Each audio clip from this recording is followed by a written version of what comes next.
Praise the lord. ప్రియమైన దేవుని బిడ్డారా, దైవ సేవకులారా, నా Facebook, YouTube, WhatsApp friends and మీ అందరికీ కూడా నాకు హృదయపూర్వకమైన ధన్యవాదాలు చెల్లించుకుంటున్నాను. ప్రియమైన దేవుని బిడ్డారా, మనం ఏ యొక్క విషయం మీద మొదలు పెట్టుకున్నామో ఆ యొక్క అంశం మీద మనం మాట్లాడుకుంటున్నా అన్న విషయం మనందరికీ తెలిసిందే. కాబట్టి ఇంకా నేను దాని వివరం ఏం చెప్పట్లేదు. కానీ మరి మొన్నటి దినాన మనం ఏమని మాట్లాడుకున్నామంటే, ఎవరికి ఏ ఏ గోత్రం ఇవ్వబడింది, ఎన్ని గోత్రాలు ఇవ్వబడ్డాయి, ఈ యొక్క 12 మందిలోని ఎవరి యొక్క గోత్రపు సంఖ్య ఎంత అన్నది మనం చాలా మటుకు చూసుకున్నాం. ఎందుకంటే ముందుకి ఇంకా మరి చాలా మెసేజ్ ఉంది కాబట్టి ఆ యొక్క ప్రసంగం అంతా మనకి తెలియాలి అంటే ముందు ఈ యొక్క గోత్రాల విషయం తెలియాలి.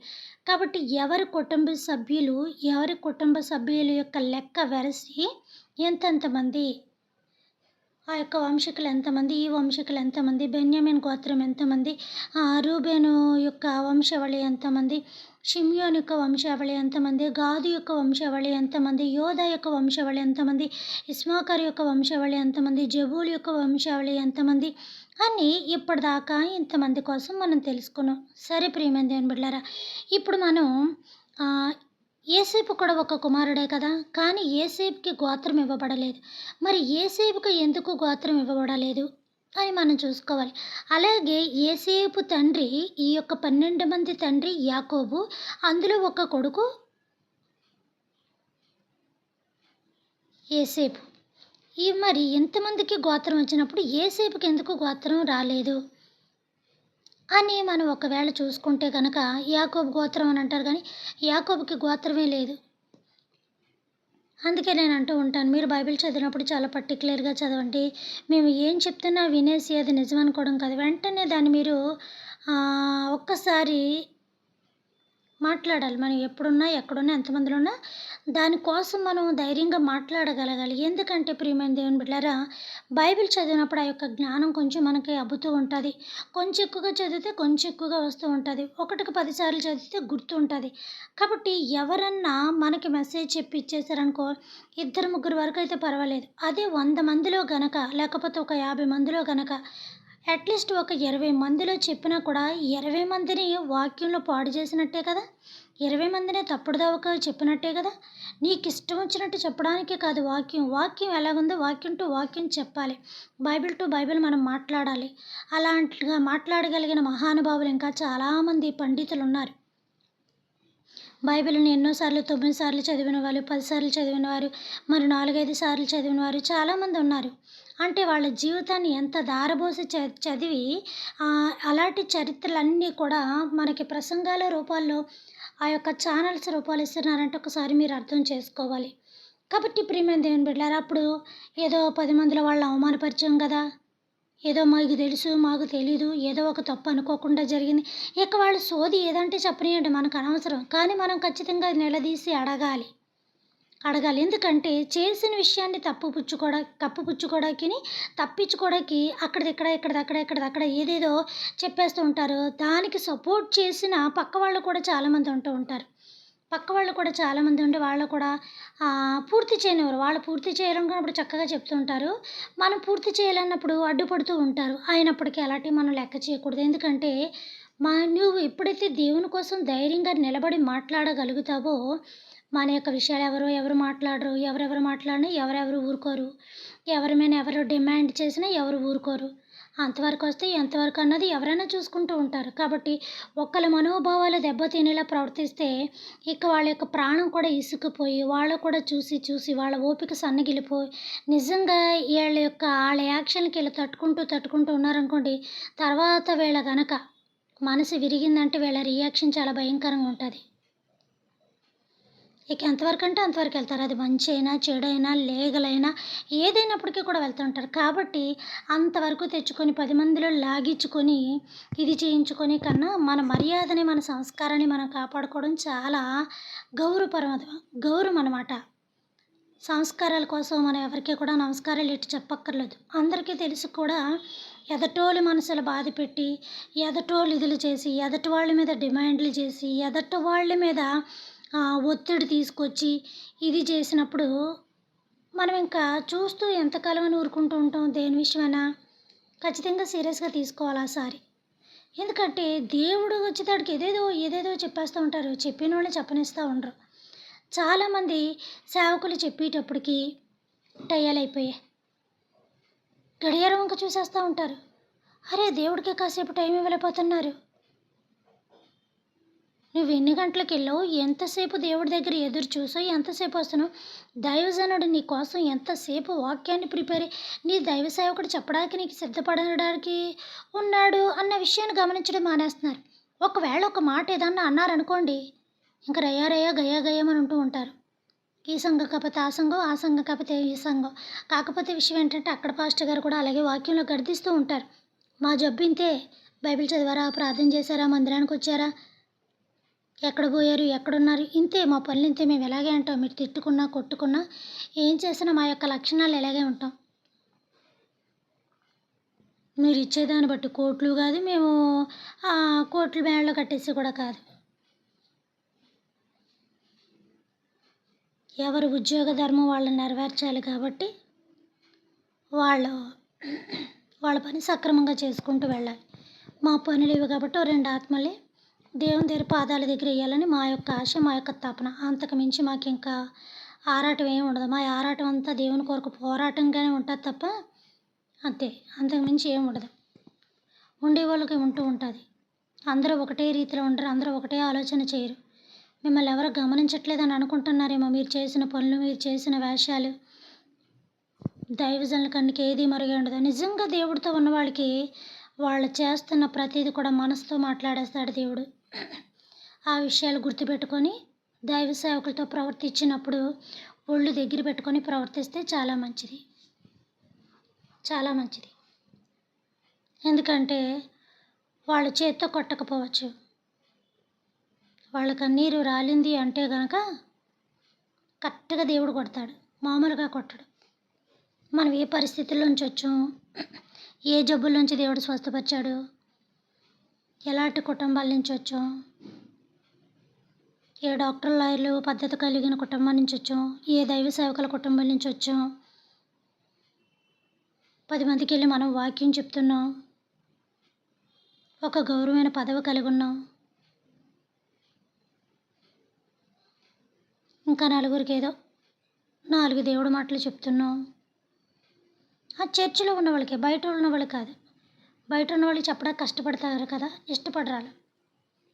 అలా కష్టపడి దేవుని కోసం ఇష్టంగా తీసుకొని వెళ్ళి చెప్పిన వాళ్ళు వాళ్ళకి ఎటకారంగా కనపడుతూ ఉంటారనమాట. చాలామంది దైవ సేవకులను ఇప్పుడు బయట భలే అవమానిస్తున్నారు. మామూలుగా కాదు, భయంకరంగా అవమానిస్తున్నారు.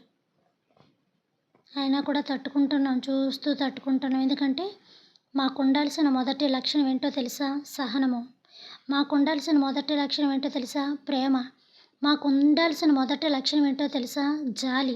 మాకు ఉండాల్సిన మొదటి లక్షణం ఏంటో తెలుసా? వాళ్ళు కత్తిచ్చుకు పొడిచేతనా సరే మా ప్రాణం ఇవ్వడానికి సిద్ధంగా ఉండాలి. దానికి దేవుడు పెట్టిన మాట, ఒక చెంప మీద కొడితే ఇంకో చెంప చూపించు. అలా రయ్యమన్నారు కదా అని మనం గయ్యమన్నాం అనుకోండి, పద్ధతి కాదు కదా. దేవుడు వాళ్ళకు ఒక సమయం ఇస్తాడు. మనకు విరోధంగా ఉన్న శత్రువుల్ని దేవుడు ఎలా దూరం చేయాలో అలాగే చేసేస్తూ ఉంటాడు. ఎలా మొత్తాలో అలాగే మొత్తుతూ ఉంటాడు. కాబట్టి ఎవరిని ఎవరు కూడా ఎక్కువగా బాధ పెట్టకుండా కాస్త భక్తి నటించడం కాదు, భక్తి జీవిస్తే మంచిది. భక్తి నటించడాలు, కరెక్ట్గా ఉన్న వాళ్ళ మీద ఏదేదో చెప్పుకోవడాలు ఆలోచించుకుంటే మంచిది. దైవ సేవకుల జోలికి ఎంత తక్కువగా మాట విషయం, చూపు విషయం, చాడీల విషయం, చేసే ప్రవర్తన విషయం కొంచెం ఆలోచించుకుంటే మీకు, మీ కుటుంబాలకి చాలా మంచిది. అంటే ఇక్కడ కోరాహు కోసం చెప్తున్నాను. మోషే మీదకి వెళ్ళాడు కదా. అందుకే ఫస్ట్లోనే చెప్పాను, కుళ్ళి, ఈర్ష్య, అసూయ, స్వార్థము ఇద్దరికి బాగానే ఉంది. ఇంకా ఆళ్ళకే బాగా ఇచ్చాడు దేవుడు కోరాహు కుటుంబానికి. అయినప్పటికీ దేవుడు తనతో ఉన్నాడు, దేవుడు తనకు కార్యాలు చేస్తున్నాడు, దేవుడు తనని ఎన్నుకున్నాడు, దేవుడు తన ప్రార్థన వింటున్నాడు, దేవుడు ఇంతమందికి నాయకుడిగా పెట్టాడని ఆ యొక్క దేవుని పనిని చూసి తట్టుకోలేకపోయారు. పోనీ వేరే పని అనుకోండి, పోనీ వాళ్ళేమైనా మీ కుటుంబానికి సంబంధించిన వాళ్ళా? మీ ఫ్యామిలీలో సంబంధించిన వాళ్ళా? మీ ఫ్యామిలీలోకొచ్చి ఏమైనా గొడవ పెడుతున్నారా? మీ ఫ్యామిలీలో కలుస్తున్నారా? మీరు ఆళ్ళ కోసం చెడ్డగా మాట్లాడుకోవడానికి, చెడ్డగా చెప్పడానికి దేవుడు పని చేస్తున్న వాళ్ళ మీద కూడా ఏ పాటి భయభక్తులు లేకుండా అంత ఇష్టాసారంగా చెప్పుకుంటున్నారంటే, ఒక్కసారి మీ బ్రతుకులు ఏమవుతాయో ఆలోచించుకోండి. కోరహు కుటుంబం ఎలా నాశనం అయిపోయిందో, మన బ్రతుకులు కూడా అలా నాశనం కాకుండా ఉండాలంటే, ఆళ్ళ జోలికి ఎంత తక్కువగా ఎళ్తే అంత మంచిది. ఆఖరికి మోషే బతిమిలాడాడు. ఏం చేత్తాం మరి? తెలిసి చేసినా అని, తెలిసి చేసినా కూడా తెలియక చేశారని మేము మళ్ళీ మీ కొరకు క్షమాపణ అడగాలి. అలా అడగకుండా చూసుకో దేవుడా అన్నామంటే, కరెక్ట్‌గా ఉన్న దైవజనులనుకోండి, ఇమ్మీడియేట్‌గా ఉంటదనమాట రియాక్షన్. అలాగా కోరహు కూడా మోషేని చాలా బాధపెట్టాడు. మరి ఈ యొక్క యాకోబుకి ఎందుకు గోత్రం ఇవ్వబడలేదు? తన కొడుకైన చిన్న కుమారుడైన యోసేపుకి ఎందుకు గోత్రం ఇవ్వబడలేదు అని మనం చూసుకుంటే గనక, ఈ యొక్క గోత్రాలు పంచుతున్నది ఎవరు అంటే తన తండ్రి అయిన యాకోబు. తన తండ్రి అయిన యాకోబు పంచుతున్నాడు. యోసేపుకి ఇచ్చే టైంలో ఏమన్నాడంటే, యోసేపు అయ్యా నాకు చాలా వయసు అయిపోయింది, చాలా ఇదొచ్చింది. నాకొద్దు గానీ నా ఇద్దరు కొడుకులకి ఆ యొక్క జ్యేష్ఠత్వాన్ని పంచమన్నాడు. సారీ, ఆ యొక్క గోత్రాన్ని పంచమన్నాడు. ఆ యొక్క ఏంటది వంశాన్ని పంచమన్నాడు. వంశ అభివృద్ధి పంచమని చెప్పాడు. గోత్రాన్ని పంచమని చెప్పాడు. కాబట్టి ప్రియమైన దేవుని బిడ్డలారా, తన మొ త అలాగే యోసేపు మాట తండ్రి అయిన యాకోబు విని ఏం చేశాడంటే, తన మొట్టమొదటి కొడుకైన మనష్షే మనష్షే అనే వ్యక్తి యోసేపుకి మొట్టమొదటి కొడుకు. అంటే యాకోబుకి మనవడవుతాడు. ఎన్నో మనవడు అని అంటే గనక చాలా లాస్ట్ మనవడే. ఎందుకంటే యోసేపు లాస్ట్ వాడు. యాకోబుకి ఇష్టమైన కుమారుడు యోసేపు. మంచి వస్త్రం కుట్టించారని కుళ్ళుకుపోయారు. రంగురంగుల వస్త్రం కుట్టించారని కుళ్ళుకుపోయారు. చూసారా? మంచి బట్టలేసుకున్నా తట్టుకోలేరు. 10 మందిలో 10 రకాలమైన మనిషికి 10 టాలెంట్లు ఒక్క మనిషిలో కలిగున్నా తట్టుకోలేరు. ఆ టాలెంట్ బయట పడకుండా ఏదో మార్పులు చేసేస్తూ ఉంటారు. ఏదో కుళ్ళి వేషాలు, ఏదేదో స్వార్థ వేషాలు, ఏదో దుర్మార్గపు వేషాలు. అవన్నీ వాళ్ళకి తెలుసు. వాళ్ళు గమనిస్తూ ఉంటారు. ఎందుకంటే అవన్నీ దేవుడిని వాళ్ళు వేరుగున్నారు కాబట్టి జీవిత చరిత్ర చెప్పేస్తారు. చూడకుండా వాళ్ళ జీవితాన్ని చదివేస్తుంటారు ఆళ్ళు. మనకన్నా ఆళ్ళ స్వరాలు బావుంటాయి, అందరూ వినేస్తారని, మనకన్నా వాళ్ళ వాక్య టాలెంట్ బావుంటే అందరూ వినేస్తారని, మనం ఏదన్నా చెప్పమంటే ఆళ్ళకి వినపడేలాగా ఎదురోళ్ళకి వినపడకుండా చెప్పేలాగా ఇలాంటి నాటకాల వేషాలనమాట. కాబట్టి ఏం చేశారంటే ఇలాగా తన తమ్ముడికి మంచి వస్త్రం కుట్టించాడని చావుదాకా తీసుకుపోయే రేటు ఒక వస్త్రం కోసం, ఒక అంగీ కోసం, ఒక మెరుపుల వస్త్రం కోసం ఆళ్ళకే కుట్టించాడు, తనకే కుట్టించాడు. ఇతను దేవుడితోటి ఉన్నాడు. వచ్చాడండి కలలు రాకుమారుడు. ఈయనకిప్పుడు కళ ఏమొచ్చిందో, ఏ పనులొచ్చాయో, అంటే అన్ని పనులు నీ దగ్గర పడుకున్నాయి. నీ పనొక్కటే నిలబడిందంటే మేము నీ పాదాలకి నమస్కారం చేస్తున్నామనా? పాపం ఆ పసివాడి వాడికి తెలియలేదు. చెప్పేత్తన్నాడు అన్నీని. ఇటు రావడం తండ్రితో చెప్పాడు. దేవుడు తనకు దర్శనాలు చూపించడం చెప్పాడు. అంటే రానున్న భవిష్యత్తు కాలానికి నిజంగానే అన్నదమ్ములందరూ కూడా నీ పాదాల దగ్గర వంగుతారురా బాబు. ఆళ్ళకి ఫుడ్ పెట్టేవాడు, వాళ్ళు పెంచి పోషించేవాడు నువ్వేరా బాబు.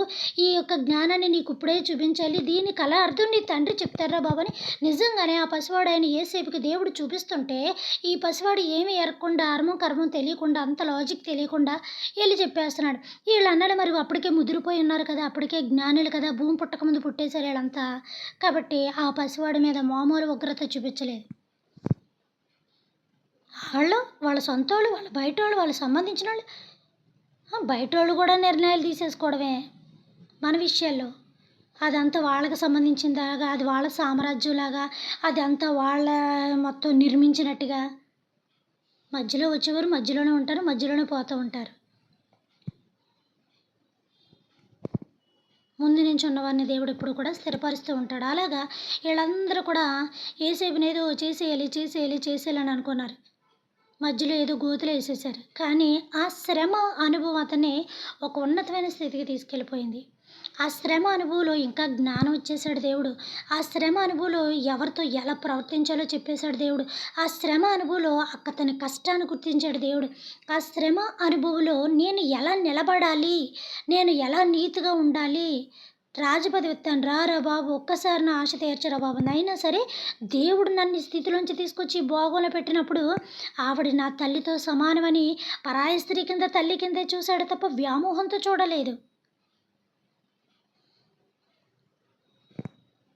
దేవుడు కొరకు ఎప్పుడు నీతిగా ఉన్నవాళ్ళు ఒక్కరోజు పడిపోవచ్చు. అది దేవుడు పెట్టిన పరీక్ష మాత్రమే అవుతుంది. అది పరీక్ష అయ్యిందంటే దేవుడు తర్వాత లేపాడంటే వాళ్ళ ఉన్నత స్థితిని ఎవరో కూడా ఆపలేరు. వాళ్ళ భోగాన్ని, వాళ్ళ టాలెంట్లు ఇది కూడా ఎవ్వరు కూడా ఆపలేరు ఇంకా. ఎందుకంటే అది దేవుడు పెట్టిన పరీక్ష కాబట్టి. ఏట్లో తీసాడో అవన్నీ కూడా దేవుడు సమస్తము సమృద్ధిగా ఇచ్చేస్తాడు. వీళ్ళ జీవితం ఆరిపోయే టయానికి వీళ్ళన్నీ అనుభవించేసి ఆరిపోయి ఉన్న జీవితానికి వాళ్ళ యొక్క జీవితం నుంచి దేవుడు కొత్త చిగుర్లు పుట్టించుకొస్తూ ఉంటాడు. ఉబుకుచుండు నీటి వలె అని మనకుంది కదా. నీరు కట్టు తోట వలె, ఉబుకుచుండు ఓట వలె వాళ్ళ జీవితం చాలా పచ్చగా ఉంటూ ఉంటుంది.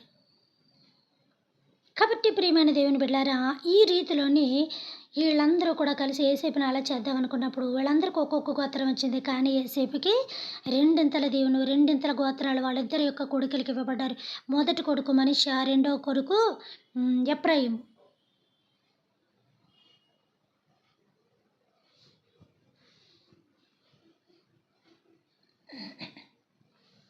ఈ ఎఫ్రాయిం ఎవరంటే రెండో కొడుకు, మొదటి కొడుకు ఎవరంటే మనిష. ఈ యొక్క తండ్రి నా యొక్క బిడ్డలిద్దరికీ కూడా ఇవ్వనప్పుడు ఏం చేస్తారంటే ఒక్కొక్కరికి ఒక్కొక్క గోత్రం ఇవ్వబడింది కదా అని చెప్పి అప్పుడు ఒక గోత్రాన్ని 2 భాగాలుగా చేసి పెద్ద కొడుకు ఒక భాగాన్ని, చిన్న కొడుకు ఒక్కొక్క భాగాన్ని, అంటే అర్ధ గోత్రం మనిషకి, అర్ధ గోత్రం ఎవరతను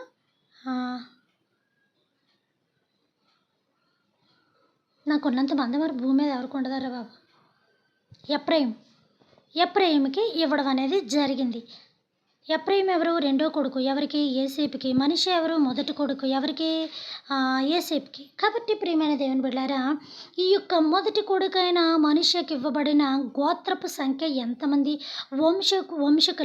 వంశపు సంఖ్య ఎంతమంది అంటే ఇందులో గుర్తెట్టుకోండి, 20 సంవత్సరాల పైవారే, స్త్రీలని, పిల్లలని, వాళ్ళెవరు వృద్ధుల్ని తీసేయగా 32,200 మంది. ఎంతమంది? 32 వేలల్లో 32,000, వందల్లో 200. కాబట్టి ప్రియమైన దేవుని బిడ్డలారా, ఈ యొక్క విషయాన్ని చూసుకుంటే గనక ఇతనికి ఒక అర్ధ గోత్రం ఇవ్వబడింది. ఎవరికి? ఏసేపు కుమారుడికి. ఇప్పుడు ఏసేపుకి కూడా వీళ్ళకొచ్చినట్టే బెన్యామీను, రూబేను, షిమ్యోను, యోధా వీళ్ళకొచ్చినట్టు ఒక్కొక్క గోత్రం వచ్చిందనుకోండి, ఏసేపుకి కూడా ఒక్క గోత్రం వస్తుంది. కానీ ఏసేపు లెక్కలో ఒక్క గోత్రమే, కానీ అర్ధ గోత్రం భాగం చేశారు. లేదంటే అదిగో ఆడికొక్కడికి ఒక్క గోత్రం ఇచ్చి ఈడికొక్కడికి ఒక్కడి గోత్రం ఇచ్చి మళ్ళీ అక్కడ పెట్టేస్తూ ఉంటారు పెంట. కాబట్టి ప్రియమైన దేవుని బిడ్డలారా, అతనికి ఒక గోత్రం ఇవ్వబడింది. ఎవరు? ఏసేపు కుమారుడు. తర్వాత రెండో కుమారుడు బెన్యామీను. బ్రెయిన్ పనిచేయట్లేదు నాకు సరిగ్గా. నా బ్రెయిన్ మీద పట్టుకుంటే దుష్టశక్తులన్నీ ఏదో రూపం, రోజుకి ఒక సమస్య, ఏదో ఒక రూపం, వాక్యం చెప్పనివ్వకుండా ఇంటి సమస్యలు, బయటి సమస్యలు, ఒంటి సమస్యలు, ఏదో ఒంటి సమస్యలు లేవులేంటి దేవుని కృప బట్టి ఇప్పుడు దాకా పరుగు అని చేసుకుంటూనే ఉన్నాను. ప్రజెంట్ స్టిల్ ఇప్పుడు దాకాను. కాబట్టి ప్రియమైన దేవుని బిడ్డలారా, ఆ రీతిలో మనం చూసుకుంటే గనక ఎఫ్రాయిము రెండవ కొడుకు అతను లెక్క ఎంతమంది అంటే 40,500 మంది ఎఫ్రాయిమి. అంటే ఏసేపు రెండవ కొడుకు వంశావళి ఎంతమంది అని అంటే వేలల్లో 40, వందల్లో 500, 40,500 మంది.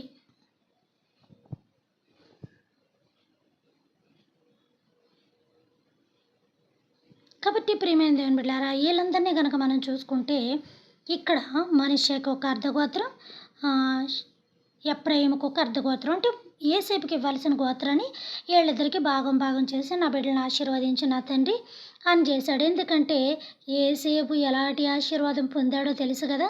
ఇక నా వయసు అయిపోతుంది, నా జీవితం అయిపోతుంది, నాకు ఎందుకులే అని చెప్పి వీళ్ళిద్దరు బిడ్డలకి తెలివితేటలుగా గోత్రాన్ని పనిచేశాడు. అక్కడి నుంచి వాళ్ళ ఏలడం, వాళ్ళ దీవెన, వాళ్ళ ఆశీర్వాదం, వాళ్ళది అబ్బో మామూలుగా లేదు ఇంకా.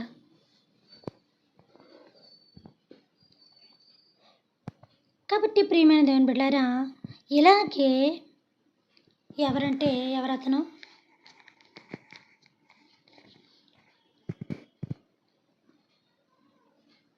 ఇతను అన్నయ్య ఎవరు? యాకోబు అన్నయ్య ఎవరు? యాసాబ్.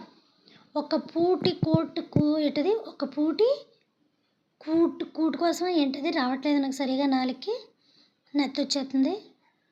ఒక పూట కూటికి జ్యేష్ఠత్వాన్ని నమ్ముకున్నవాడు భ్రష్టుడు. ఎవరు? యేసేపు. జ్యేష్ఠత్వాన్ని అమ్ముకున్నవాడు. జ్యేష్ఠత్వం అంటే తెలుసా? ఆస్తులు అంతస్తులు కాదు, ఇంటికి పెద్ద కుమారుడు. యాకోబుకి అన్నయ్య. ఒక కూటి కోసం జ్యేష్ఠత్వాన్ని. పోనీ ఏమన్నా మంచి దుప్పు కూర, ఆ రోజుల్లో అడవిలో కదా, మంచి దుప్పు దొరికింది, మంచి జింక దొరికింది, మంచి నెమల దొరికింది, చక్కగా గుమగుమలాడిపోతుంది. చూడండి, మనం ఇంటికాడ టిఫిన్లు చేసి వెళ్ళినప్పటికీ, లేకపోతే కొంచెం లైట్గా టిఫిన్ చేసి వెళ్ళినప్పటికీ, ఒక ఫంక్షన్కి వెళ్ళినప్పుడు ఏదన్నా బాగా స్మెల్ వచ్చిందనుకోండి, ఇంకా ఆకలి ఎక్కువ వేసేస్తుంది. ఇంకా ఆ యొక్క స్మెల్కి మనకి ఆకలి ఎక్కువ వేసి దాని మీద బాగా తిరిగి మనసు అటువైపుని బుర్ర ఇటువైపు ఉంటుంది. ఆ మనసు ఎటు వెళ్ళిపోతే మన యొక్క చూపు మనసు కూడా అలా వెళ్ళిపోతూ ఉంటుంది. విషయానికి ఏంటంటే అది తిన్న తర్వాత తెలుస్తుంది అది చప్పగా ఉందా, ఉప్పగా ఉందా, అది కారంగా ఉందా, ఇంకొకలాగా ఉందా అని అనేది. కానీ అప్పటిదాకా దాని మనసు లాగేస్తూ ఉంటుంది. అలాగా ఎర్రెర్రగా సరిగ్గా చుక్కుడుగా కూరని చూసేటప్పటికి అన్నగారికి నిజంగా ఏం అమ్ముతున్నాడో ఏం అమ్మట్లేదో ఒళ్ళు పొగరెక్కి తన యొక్క జ్యేష్ఠత్వాన్ని వదిలేసుకున్నాడు. అసలు ఎంత దౌర్భాగ్యుడండి. ఆ రోజు ఏ పెరిగేసి తిన్నా సరిపోతుంది తన కడుపు నింపుకోవడానికి. పోనీ మంచి కూర నడితే ఏదో తమ్ముడు నడితే సరిపోదు. ఉత్తి చుక్కుడుగా కూర కోసం అసలు తన యొక్క జ్యేష్ఠత్వాన్ని నమ్ముకున్నాడంటే అంతంటే భ్రష్టుడు ఇంకొకడు ఉండడని బైబిల్లో కూడా మనకుంది.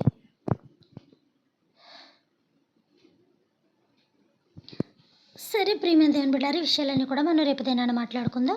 పరలోకమందున్న మా తండ్రి, మీ నామము పరిశుద్ధపరచబడును గాక, మీ రాజ్యం వచ్చును గాక, మీ చిత్తము పరలోకమందును నెరవేరినట్లు భూమి అందులో నెరవేరును గాక. మనదైన ఆహారం నేడు మాకు దయచేయము తండ్రి. మా భువనస్థల అపరాధములని మేము క్షమించిన ప్రకారము మా అపరాధాలు మీరును క్షమించండి తండ్రి. మమ్మల్ని శోధన నుంచి కాకడిని తప్పించము నాయన. రాజ్యము, శక్తి, మహిమ నిరంతరం మీరై ఉన్నారు తండ్రి. ఆమేన్. దేవుడు మనల్ని దీవించి ఆశీర్వదించును గాక. Good night.